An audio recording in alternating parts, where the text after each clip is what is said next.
Welcome to today's fast track episode of The Growth Zone. My name is Christian Bartsch, and these episodes provide you with a focused, mind-feeding topic. You can use it to have some new ideas to guide you through the day. Let's get started on today's topic.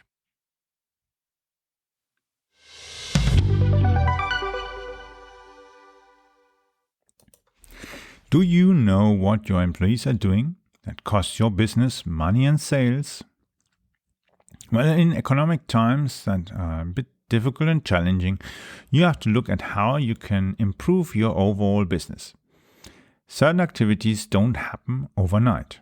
You have to develop maybe new products. You have to maybe change your marketing and wait till actually people are really accepting and recognizing the new kind of offers you're offering.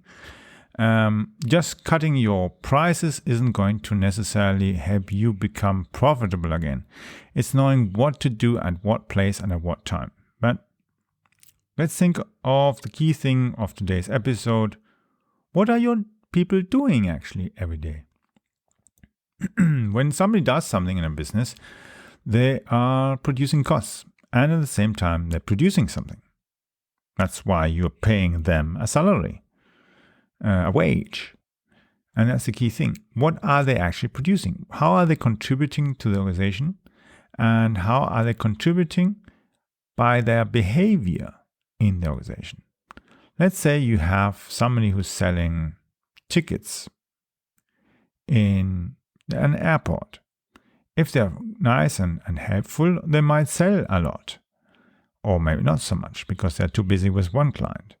On the other hand, if they go and actually help the client in the way they need to help, then that might even deliver you much more high quality clients that don't necessarily need that same kind of help, but they have been impressed by the awesome customer service your business is offering that all others are not. So the different ways of differentiating yourself in the marketplace. But looking at what they're doing, you will be understanding as well, why are they doing certain things? What are they doing? Why are they doing in that way? And how is it affecting your bottom line? Are they inefficient? Does it take more time or is it necessary? And then you can think, how can I maybe help them to be more productive? Do I need a software? Do I have to change my regulations, my paperwork, other kind of things? Or who they send what, or are there certain things being done that are absolutely unnecessary because you put them in your standard operations manual and that's actually totally outdated. You don't need that anymore. Things have changed. Then you have to take the time to revisit that and see how you can improve it.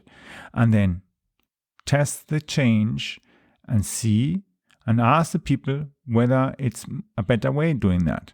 Maybe there's something small you can add to it if you ask them. They might even suggest, this is quite good, but if I didn't have to do this and this as well later on, I wouldn't be so inefficient because then I'm missing this kind of information that we cut away because I'm not doing this and this now. But now I have to do this and this later on because I still need that kind of information that I have to enter there and there in that form, for instance.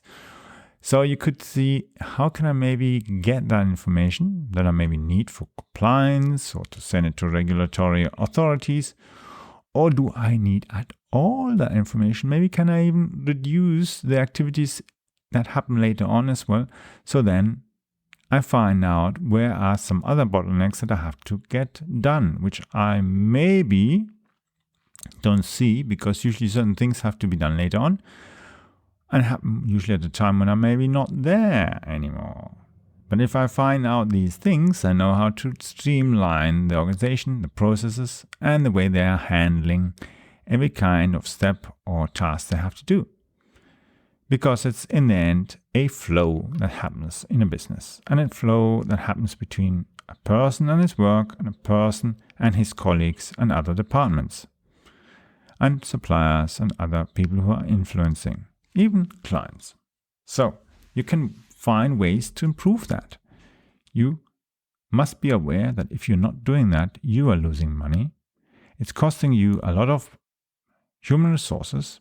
It's time, it's money, it's energy, and even their ability to focus. Frustration, and some of the good people will eventually quit themselves and find a better job.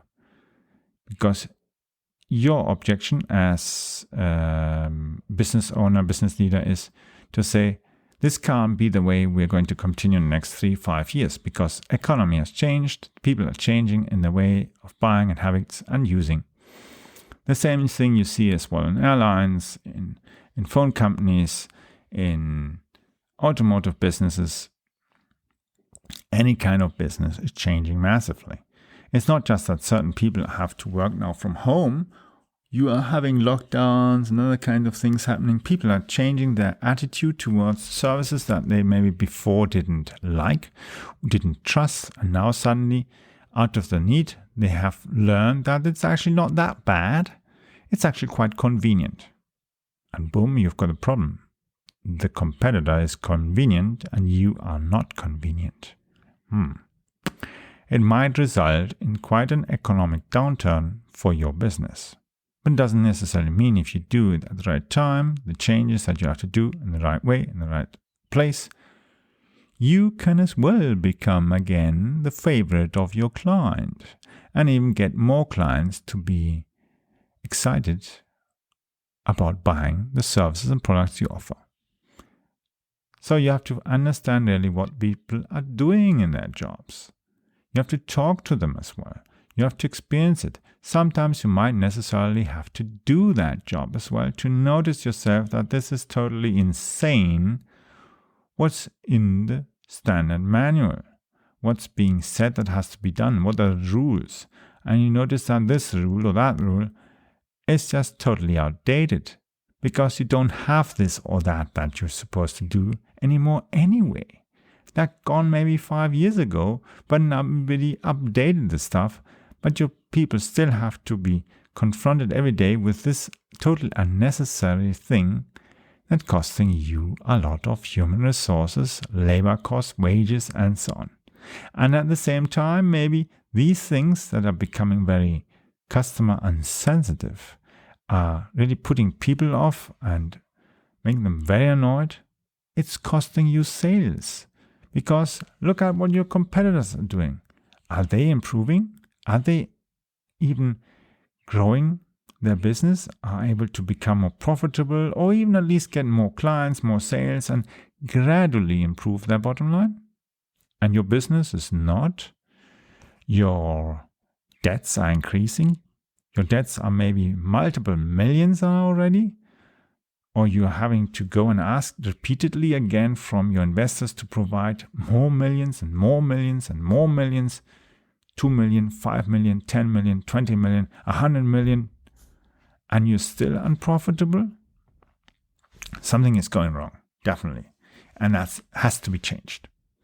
We'll be talking in the next episodes how this change can really be done, because it's not just something you go in, say something, and it happens. You have to do a multitude of things, and it can take up to 2 years till the business becomes profitable again, especially if the business has gone so wrong, so bad as it might be. And when you have an organization with 500, 1,000, 5,000 employees, 10,000 employees, or 15,000 employees, or 20,000 employees, you have a big problem. You have a huge headcount, huge costs, and a lot of people who you have to practically audit internally. But the thing is, it's not a thing that you go and get now the auditors to go and audit your business, your accounts, and tell you, oh, your financials, your accounts, and this and that. Then ask them, hey, okay, have you looked at how your business is done, how your products are done? Do you understand actually what we're producing? If they don't understand, why talk to them? Exactly. You don't talk to those who have no clue about your business. You talk to those who are willing to go and get the clue, to listen to employees, to find out what they're doing, to find out what they're complaining about, to find out what your customers are unhappy, and then go and say, you have to change this. And if it's necessary, you cut the business, you cut jobs, you change, you hire new people, create new positions, redefine new positions, invest in other areas that you have to do, cut products away, introduce new products, streamline everything, and then go and become again a profitable business so that you no longer need foreign money. You can do that, but you have to do it in a smart way, at the right time, the right place, when it is really, really needed. And we'll be talking about that in the next few episodes.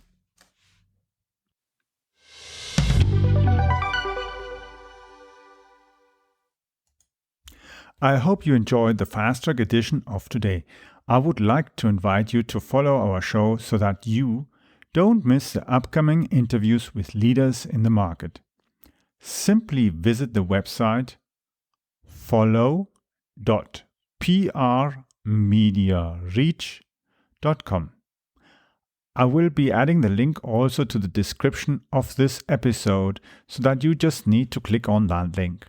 The link is follow.prmediareach.com.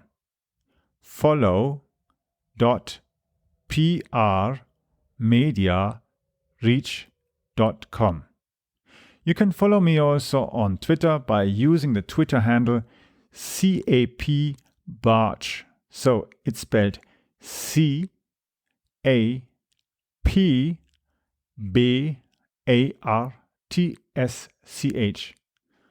Or for those who are into sailing and flying, Charlie Alpha Papa Bravo Alpha Romeo Tango Sierra Charlie Hotel. Yes, that's CAPBartsch. See you soon or hear you soon in the next episode. And please share as well this episode if you've enjoyed it and would like to let others have the opportunity to use it as well to get new ideas and insights.